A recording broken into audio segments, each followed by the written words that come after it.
What's up, everyone, and welcome to another edition of Processing Blue, where, Mike, what do we do? We process blue for you. That's right. He's Mike Kaye. I'm Alex Zietlow. We're Carolina Panthers beat writers for the Charlotte Observer, and we got quite the packed show for you today. We're going to recap the confusingly delightful day for Panthers fans in Lambeau this past weekend. We'll each offer our biggest surprise over this 4-1 stretch. We'll look ahead to the 1-8 New Orleans Saints, but first, Mike, let's address what's going on today, the NFL trade deadline. It is come and gone in Carolina. We're recording this at 4:30 p.m., and the deadline was at 4 p.m., and nothing has happened. Is this about what you expected to come from today? Yeah, based on my reporting from the Axis Panthers newsletter on our website, pretty much the entire time, I was trying to downplay the trade deadline because I didn't see them making any big deals. They definitely did not want to be sellers. Even before the win over the Packers, it was extremely encouraging, which we'll get into later. I know social media was kind of running wild with the trade Chuba talk, but that just wasn't going to happen. They view him as a face of the franchise. Even after using Rico Dowdle as the number one running back, he's a guy that they consider a leader in the locker room and somebody who's important there. As far as making trades for players, Dan Morgan really covets draft picks. Really covets them. He said it in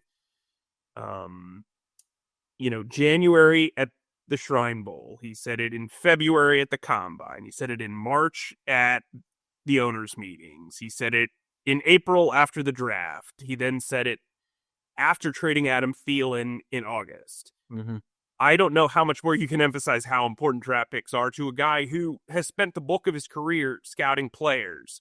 And so for him to just kind of hold tight, I think that's true to form. I think that's a philosophical thing for the Panthers. Granted, I do expect them to be aggressive in years to come, but right now they are 5-4 with the team that they have, even as the offensive line has dealt with attrition, even as the defensive line has been banged up, even as the front seven is kind of trying to find its way, and the wide receiver and running back positions have been in flux. And I think they feel very good about the culture that they are setting. So it's not just about talent, it's about culture. And if you talk to anybody at Lambeau Field, culture was kind of the theme of what they were talking about when they reflected on the win almost immediately after. There were a couple of trades that I thought could have made sense for them from a value standpoint, not necessarily players, and so I wanted to bring those up. If they were going to make a trade, I felt like it would have been for a late round pick swap, maybe a 6th round pick in 2026 for a 7th round pick in 2026 and a player, specifically an edge.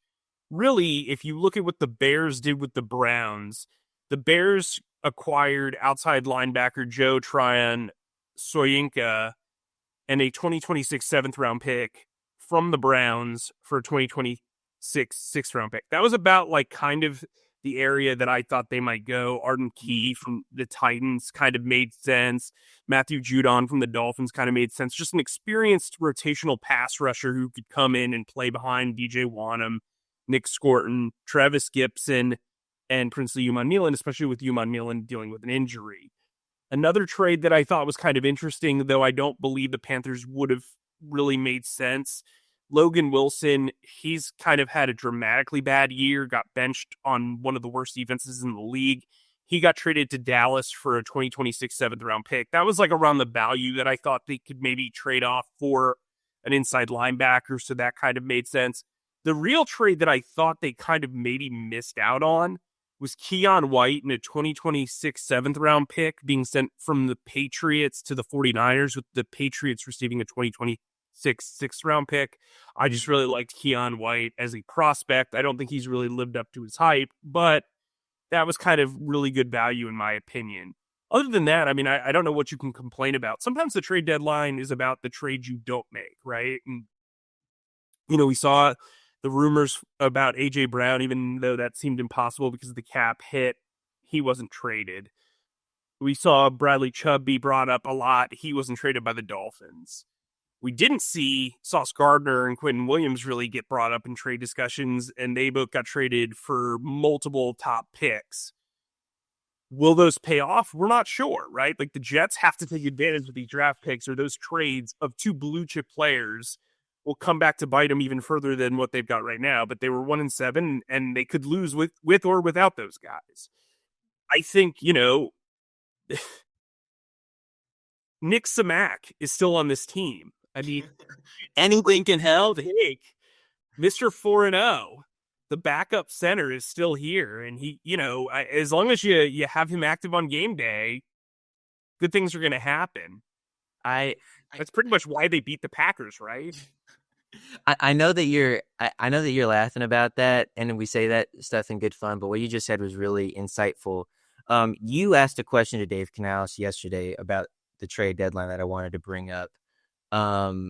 It was about whether, well, firstly, you asked his general thoughts on the trade deadline, and he essentially said the fact that we're 5-4 doesn't change how I view this deadline. Whether all that matters is if a player can deliver value to us and if they fulfill a need. And but then you went on to talk about this defensive thing that's going on and how sometimes it is easier to go out and get a veteran defensive playmaker in the middle of the year if you need him to plug and play immediately because, systematically it's harder to plug and play a guy on offense. All the players that you mentioned just now in this hypothetical sort of thing were all defensive guys. Did the fact that, hey, you might be able to get plugged into EJ Evero's system faster, did that kind of go into your calculus of, hey, the Panthers could use a defensive guy? Or was it just, hey, the Panthers, need some help on defense more so than offense right now? You saw Trevor Penning get traded from the Saints to the Chargers, but really offensive linemen don't really get moved at the trade deadline because teams are worried about how they'll fit. There's especially, because a lot of the success comes with, who's next to you, right, on the offensive line. So you're really kind of not exposed. You're bringing this guy in fresh off another potential blocking scheme. It's just not something that happens. And so when you look at the Panthers' needs, I think inside linebacker has gotten much better since Roseboom and Wallace have switched up responsibilities. We'll probably talk about that a little bit when we recap the Packers game.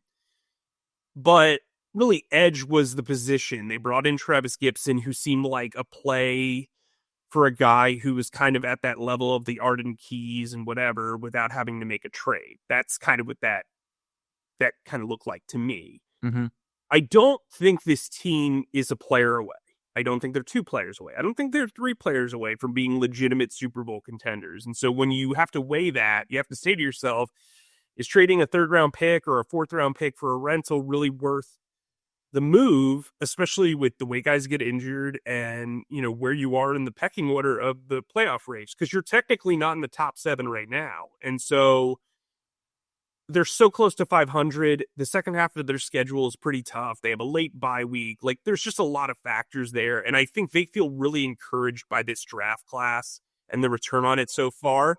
And so if you're the scouts and you're Dan Morgan, you feel pretty good about building this through the draft and building this young core. They've got a youth movement right now. If you look at the wide receiver room, everybody's got 2 or 3 years of experience or less.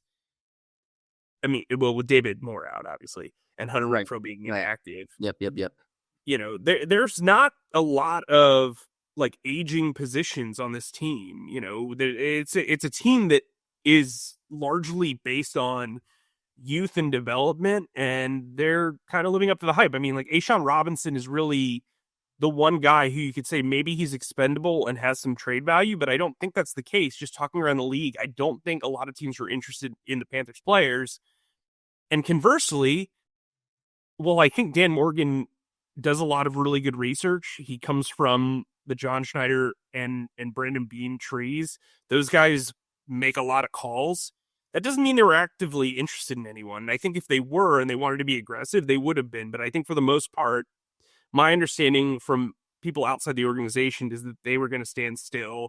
And then my other conversations were like, why push a button that doesn't need to be pushed? Mm-hmm. Because either you're going to make a big splash like the Colts did with Sauce, or the Cowboys did with Quinn, or you're going to make a really minor trade like obviously the Bears did with JTS, or the 49ers did with Keon White. That's just there's no really in between. If you could tell me, hey, they could certainly upgrade their pass rushing group and only give up, a 6th-round pick, awesome. But like you look at Jalen Phillips going to the Eagles for a 3rd-round pick, and that Right. kind of tells you where the pass rush market is.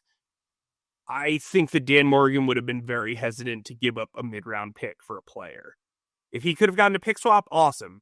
But he has never traded a pick outright for a player.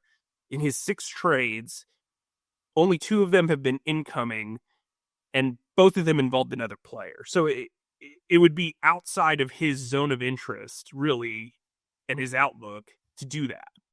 Yeah. I think, just to put a final bow on this, I think this proved that this front office did 2 things really, really well. Firstly, they go out and get Trevis Gibson to bolster this pass rush.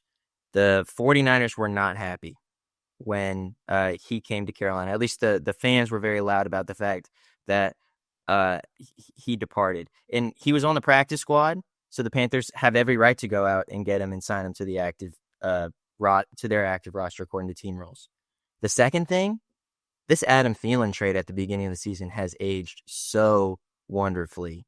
Do those 2 things are those 2 fair things to say, Mike?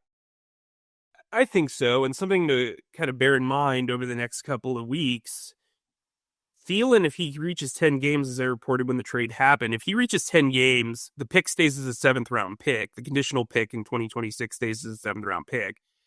If he's not on the roster for 14 games or isn't active for 10 games, the pick becomes a 6th-round pick. So Panthers fans should be hoping that Adam Thielen continues to run routes without catching a pass. But if you look at really what Thielen's done, he's got 5 catches for 47 yards. All those catches have come in losses. Meanwhile, Jimmy Horn Jr., who's played like half of the season, is outproducing him. Bryson Tremaine has more than double his catches and yardage. Xavier Legette is getting to prove himself. While that's been pretty inconsistent, at least he's getting those looks.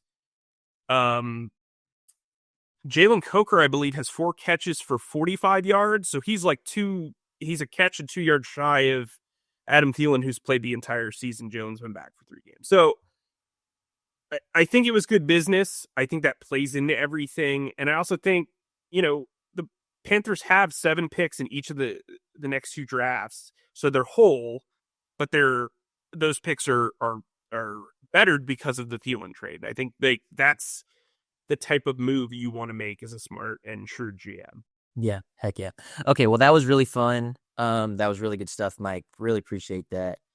Let's talk about this Packers game. Because the resounding question that I had, and I was watching it from in Charlotte, North Carolina, you were in Green Bay, but as I was watching the broadcast, the question that kept cropping up into my mind is how. Bryce Young was not great statistically. He threw an interception in the end zone. The Panthers defense let Jordan Love have a few big plays early. Rico Dowdle got banged up in the second quarter, played through it, and then on a second touchdown run had a really, at the time, pretty important unsportsmanlike conduct penalty that forced a deeper field goal, a missed PAT, and now the Packers were only within 7 with much of the second half still to go. Mike Jackson drops a wide open interception in the end zone with, it seemed like 105 yards to go. He could have notched a touch. He could have notched a pick 6, basically. And yet, somehow, the Panthers win 16-13. So, Mike, you were there. I'm going to pose the question to you. How did they do that? Well, I think one, and I brought this up before, I brought this up on our lovely website, charlotteobserver.com, in our Axis Panthers newsletter, on this podcast. Yep. When the Panthers can run the ball and stop the run, they are extremely hard to beat. That's what they want to accomplish. When they can't do either of those things, it's problematic. So it's kind of like you either show up and execute or you're going to get blown to smithereens. And that's what they did. I think the passing offense and the passing defense have almost become secondary to the success of this team. Because if you look at the way they've played outside of the Cowboys game, Bryce Young's kind of been not necessarily a bystander, but he's been a cog. He hasn't been the machine. Mm-hmm. And so I think that speaks to that. Excuse me. I think the Packers kind of outsmarted themselves. If you remember last year, the Eagles played, or the Panthers played the Eagles, and all week we said the Eagles should just run the ball with Saquon Barkley. Just They'll give it run to for like 300 yards. Yeah. So what does Nick Sirianni do? He goes very pass heavy and keeps them in the game the entire game by overthinking it or trying to make a point or thinking like you could do something somebody else didn't. I think the coverage unit has been mostly pretty good. I mean, Mike Jackson's had his blips, but he's a number 2 corner. Look, I think the Packers made a lot of mistakes. Some of the stuff they did in the red zone just didn't work. The play calling was poor. I thought they ran the ball at inopportune times. It felt like Jordan Love had no feel for the wind whatsoever, and the play calling didn't really adjust for it. I thought Canales deserved a lot of credit for, after the Bryce Young interception, they really changed up the way they handled the wind in play calling on offense. There was a lot. This team's resilient. We've said it a lot. Like every time the Packers were on the cusp of momentum, they had an answer. Whether it was like Trevon Merrick getting a 5-yard loss on a 3rd down stop, which then set up the brutal 4th down by Love and the dropped interception by Mike Jackson. Merrick also getting an interception deep, down the field. The forced fumble by Roseboom that ended up right in Nick Scott's hands. There was a lot of momentum shifts in this game, and they won the turnover battle, and they didn't kind of quiver at Lambeau. Like, that's a setting where teams quiver. And if you can't stop the run, you're toast because it's cold out there. It's miserable. It's a physical game. And they came to play. The Panthers out-physicaled the Packers in a lot of ways. And the Packers played the Panthers game, so to speak. They played into what they were doing well. And they never adjusted. And I think that really benefited the Panthers. Yeah. I want to talk about Bryce Young. Sure. You brought him up. The prevailing stat, or the enduring stat that from this game about Bryce, he engineered his 9th game-winning drive since his rookie season in 2023 against the Packers. That's tied for the most in that 2.5 season span with guys like Patrick Mahomes, Jalen Hurts, and Geno Smith. When you ask Dave Canales what makes Bryce so good in the 4th quarter, particularly on these game-winning drives, Dave said he just knows he belongs, which is all great, and that's wonderful. When you put together his entire game, though, firstly, let's just put out the point that, yeah, he's had 9 game-winning drives. He's only won 11 total games. So in some ways, that could be as much an indictment as it is a virtue. But when you put together this whole Packers game, I don't really know what to make of it because, while I was watching, I was like, well, for some reason, I think that every time Bryce drops back to pass, something good is going to happen. And that's with him battling an ankle injury that seemed to make him less explosive. And, it seemed like that was hindering him a little bit. And so that's like his superpower, his elusiveness in the backfield. And that was limited. And then when you look at his final stat line, 11 of 20 for 102 yards and 1 interception in the red zone, 1 sack. His passer rating was 48.3, and that's really bad.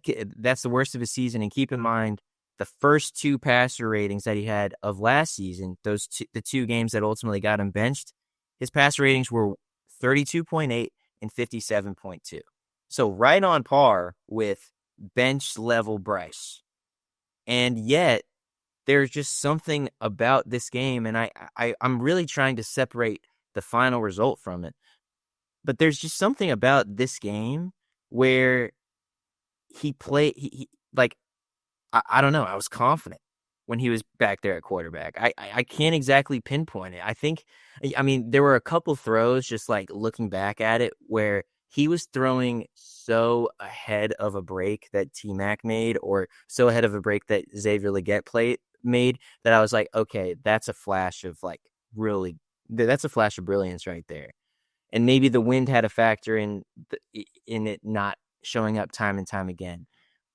But I don't know. Did you have a similar confidence in Bryce when he was asked to make plays back there? And I know, I get it.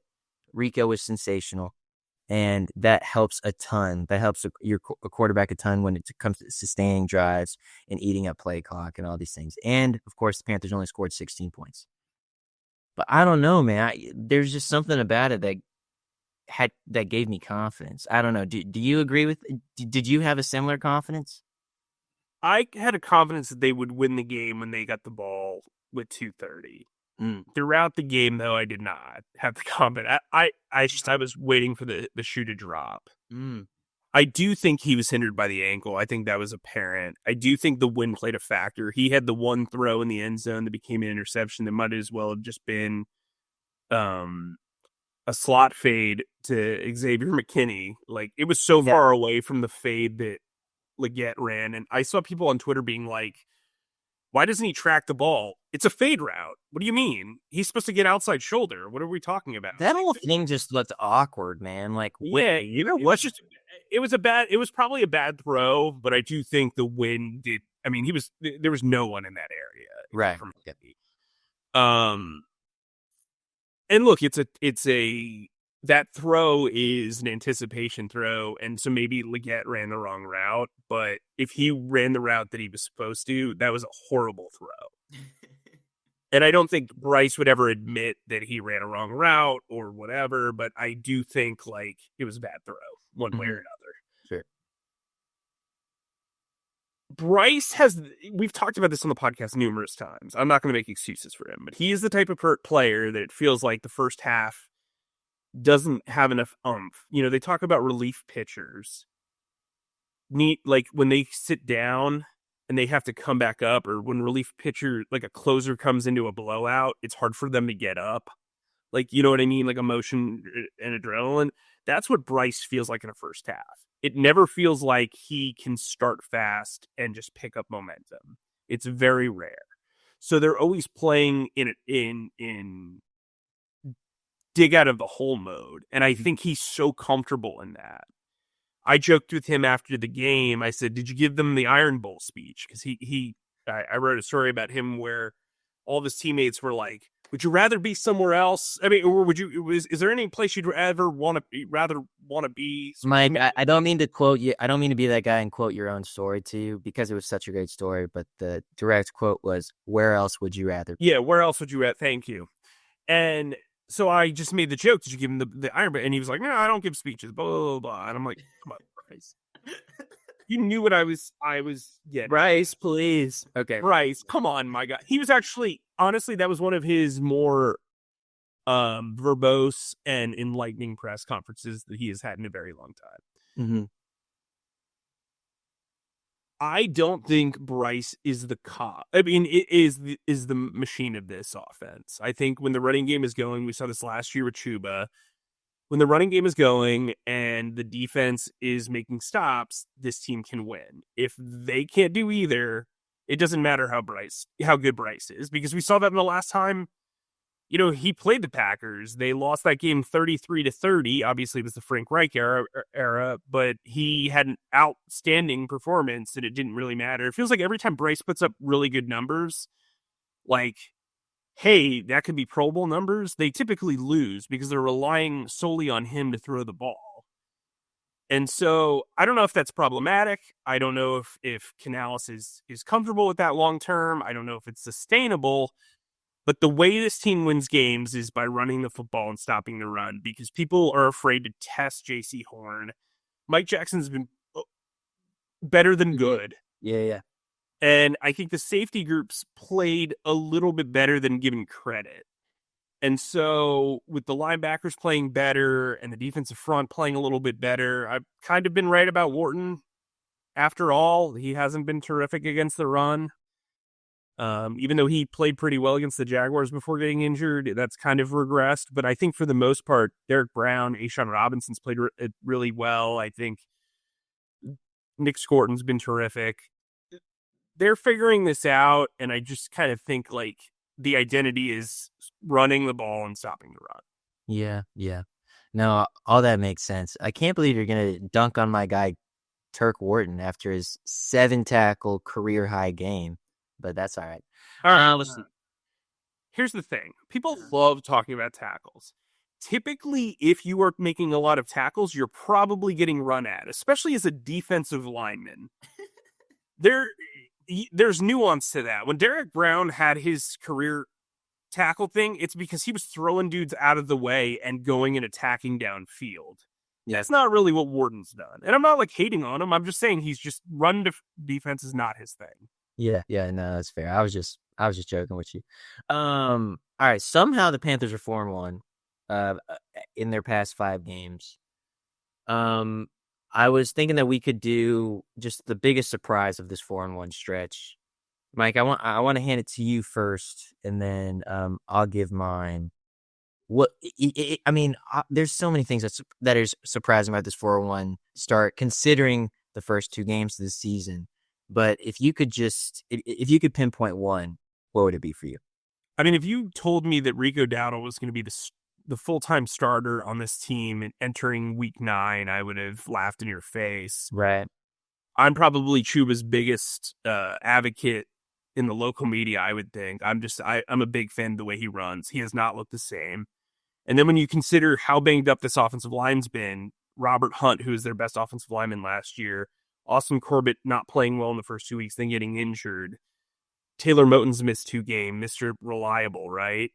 Damian Lewis has dealt with the occasional injury as well. You've got guys like Jake Curhan and Cade Mays and Chandler Zavala being asked to play heavy snaps.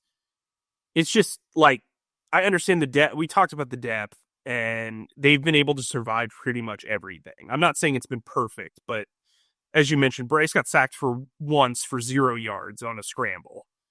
They're still rushing for, 100. Rico Dowdle had 130 rushing yards in this game, and Jake Curhan was starting. It was the right guard for 3 quarters. So I think the sustainability of the run game has really been, and amid all of this attrition and adversity, has really been the biggest surprise for me. Because if you told me Chuba Hubbard was going to have a mediocre season and deal with injuries, and the offensive line was going to be torn apart, and they were still going to have the success that they do, I believe Rico Dowdle, as of right now, leads the NFC in rushing yards. Like, that's pretty crazy to me. It's nuts. It's absolutely nuts. Yeah, he was. This was before Monday Night Football, but he was 4th in the league in rushing yards. Wild. And he didn't even get that many opportunities the first 4 weeks of the season, which is really crazy to think about. I too will probably go with another obvious answer. The offensive line stuff is really important to mix into the Rico stuff too, but I'm going to go with an obvious answer. How is this rush defense so good? Honestly, point blank period, they're good now. Obviously we've talked about it a lot coming into the year, or I think after the Jacksonville game, they had 8 straight weeks of 200 plus rushing yards from opponents. And then all of a sudden, after that Falcons win, or I guess it started against the Dolphins, they put together 3 straight weeks of well below 100 rushing yards allowed from their opponents. And in those same 3 weeks, they didn't allow a rush over 10 yards, a single rush over 10 yards. That's nuts. That is really good defense. That's the defensive line controlling the line of scrimmage. That is the linebackers cleaning up right behind them. I was just on Twitter today, because it's trade deadline day, and I was doom scrolling for a little bit at the beginning parts of the day, and I came across this segment where John Gruden was talking. And John Gruden was talking about the Panthers, and he was like, I don't know who this Christian Roseboom guy is, but man, is he great, blah, blah, blah. And I think obviously Carolina knows who Christian Roseboom is. because he's the starting inside linebacker and, he won a Super Bowl with the Rams and all these things. But to the outside world, he is not like well known, which is kind of nuts to think about. Like before the season, before Josie Jewell got released by the team, he wasn't even going to start.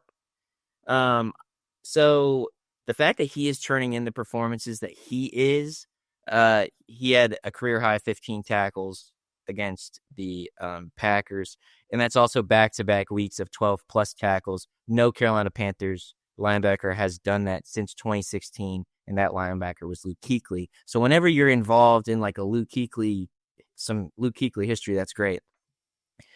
I just did not see this run defense coming, or this run defense improvement coming, particularly along the, yes, we heard all about this defensive line, but you really need good linebacker play in order to do that. And I just don't think the team had it in them.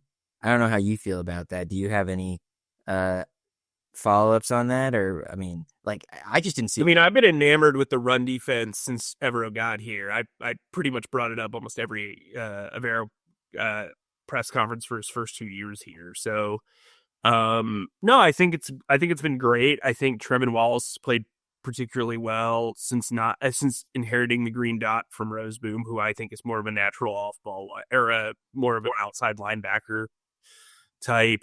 I think the corners have played a little bit better. I think the safeties have played a little bit better, and obviously having Derek Brown back is huge. So yeah, I think they've kind of found a beat there. I think they're using Trevin Merrick the right way in multiple ways. And so I think that's helped them. I think they've found their groove. They're going to have their hiccups. There's going to be another game where they give up 200 rushing yards. I promise. But for right now, it does feel like they're much improved. Yeah. And I just looked it up. Their team rankings actually don't have them as one of the better rush defenses. They're 18 in opponent rushing yards per game. Jacksonville and Arizona were brutal. And the Bills. The Bills was tough, yeah. They gave up 200. So it's really just a cause of these leaky plays and these leaky games. Outside of that, when it's kind of like to your point previously, when they're playing, if they have a chance to win, that means that their run defense is playing well. So, and they have been playing well the past. Well, I think they're well rested, to be fair. I think when you're running the ball effectively as an offense, you allow the defense to take breathers, and so they're not feeling like they're constantly gassed. So I think that also helps too. Complimentary football. All right, let's talk about the Saints. Let's talk about the Saints and get out of here. Honestly, Mike, don't know a ton of things to say about the Panthers' NFC North rival. Today they traded away Rashid Shaheed, which might be one of 3 recognizable guys on this offense if you're just a casual fan, outside of Chris Olave and Alvin Kamara. If you're just a casual fantasy football guy, I don't know who else you would know. And if you're from the Carolinas, Spencer Rattler, but now he's the backup quarterback. So anyway, you're not a big Silly Simpkins fan? That's a good one. I'm a fan of him because you wrote a wonderful story about him heading into the NFL Combine, but I'm not like, yo, let's go Torricelli. You know what I'm saying? Yeah. Torricelli Law or Principal or whatever it was. I can't remember what I wrote. But anyway, when the Saints kept marching into Mint Street, they're coming in with a 1-8 record that they have fully earned. This team is not good. Offensively, they are terrible. And they just got worse by trading away Shaheed, yes. Excuse me. Sorry, my brain just malfunctioned. Who had 73 yards off 3 catches, 73 yards and a touchdown off 3 catches against the Panthers in that atrocious week 1 of the Dave Canales era. Mm-hmm. So it's less that they have to worry about from a deep speed threat standpoint. Kamara's Kamara. You're going to have to worry about him. Taysom Hill has been utter kryptonite to this franchise since he's been in the league. So it would not shock me if he's used a bit more and they go more towards a 12 personnel package with the wide receiver out. And so offensively, I'm not very concerned about them. Defensively, they're kind of middle of the pack. and they could surprise you. Cam Jordan's still playing well. They've got a pretty decent secondary. Like, they're not hurting for talent. They're pretty much even with what I'd expect the Panthers to be coming into this season. Like, you can run on them. You'll be able to run on them. They're allowing 129.4 yards per game on the ground. But passing wise, they're doing a pretty good job in the secondary. Alontae Taylor was awesome against them in week 1 of last year, where I think they blitzed him like 3 times. Or maybe I'm misremembering, and that's the year before. Anyway, he's good. I mean, this is a game they should win. They need to win it. If you're a Panthers fan, this is probably the game you say, "Hey, I'm buying last minute tickets to." They're 5-4 in November. Yes. And they're playing a 1-8 team with a chance of being over 6-4. You shouldn't look past them. I don't get the sense the Panthers are either. The second after their game, Damian Lewis basically told me that they want to play every opponent like it's the Super Bowl. I don't think that that's right or fair. But I also don't think they're going to overlook the Saints. I think they got up for the Jets game defensively. I think this has to be a very similar performance. I do not expect Bryce Young to have a huge game. Rico will be Rico. He's a wagon right now.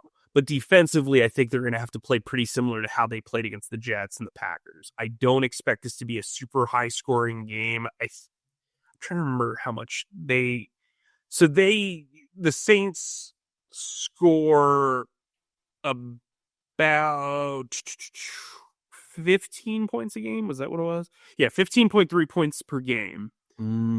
I think if the Panthers clear 23, they're going to win this game easily.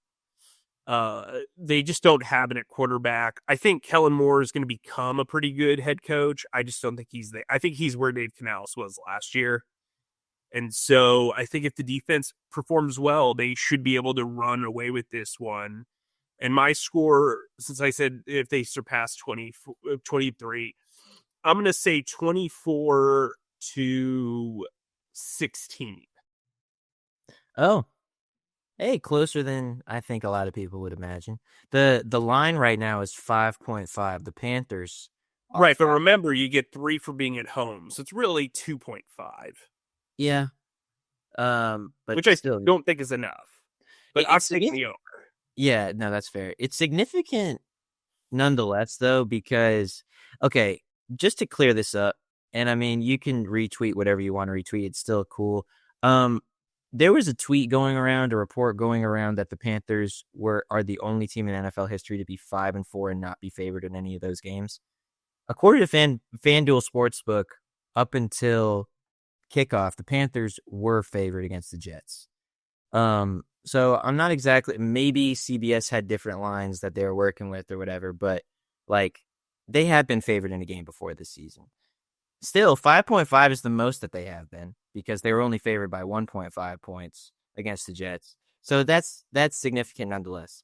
I'm not going to rehash everything that Mike did because he did a really good and concise job with it. I have the Panthers winning 28-10. I think they're due for kind of a stress-free win, kind of like what they had in week 3. And they'll go into week 10 6-4. Or wait, emerge from They would emerge. Yeah. They would. Match is difficult. Hey, Mike, appreciate you, man. Listen, that's huge. If they're 6-4 heading to, I believe, in Atlanta, right? If they're going into Atlanta with a 2-0 record in the division and a 6-4 record overall, like that's big. And I promise you, the Panthers fans will travel for that game. I'm sure there's a lot of them in South Carolina. It's not a hard drive. So that could be really big. So 6-4 with the possibility of being 7-4. Again, you don't want to overthink it, but like I had them winning 7 games this season. You had them winning 8. I mean, they're gonna clear my total. I would think. I think they could potentially clear yours, and if they do that, maybe they're a wild card team in the playoffs. And man, that would be really interesting. Or maybe they went out and just like everything, and then just everything changes. We need to Well, reconsider. then they would win the division. So Okay, I'm joking. All right. Anything else, Mike? no, not really. I hope you guys They look tune in weird. for the rest of our coverage throughout the week. Um, all three of us will be there at the game on Sunday. We'll have some great stuff, some sidebars from Alex. Remember to sign up for the Axis Panthers newsletter. It is free. Wait, Free. what more? Always free. Goes It's straight to your email inbox. You don't have to be great at technology. If you follow me on X, it's the link in my profile. If you don't and you're a subscriber or you're not a subscriber to the Panthers, you can see postage for that everywhere. All you have to do is put in your email. It takes a few seconds and boom, there it goes. You're a newsletter subscriber. If you read the newsletter this week, you knew that not a lot was going to happen at the trade deadline. You also learned a little bit about Trevon Merrick and the way they use him and how important he was in free agency. So make sure you're signing up for that, because you get newsletters on Saturday from Alex, Monday from me, trivia, exclusive stories, and much more. So sign up. That's my big pitch. Alex, take us home. Thanks, as always, for listening to our pontifications on all things Panthers with Mike Kaye and myself and our wonderful producer, Zach Dennis. Please subscribe and follow us on Spotify, Apple Podcasts, or wherever you get your podcasts by searching Processing Blue. And if you watch us on YouTube, please subscribe to our YouTube channel and click on the bell icon to get notified whenever new episodes drop. And finally, please be sure to stick to charlotteobserver.com for all of your Panthers needs. Mike, stay humble, stay creative, and keep processing. That's a wrap.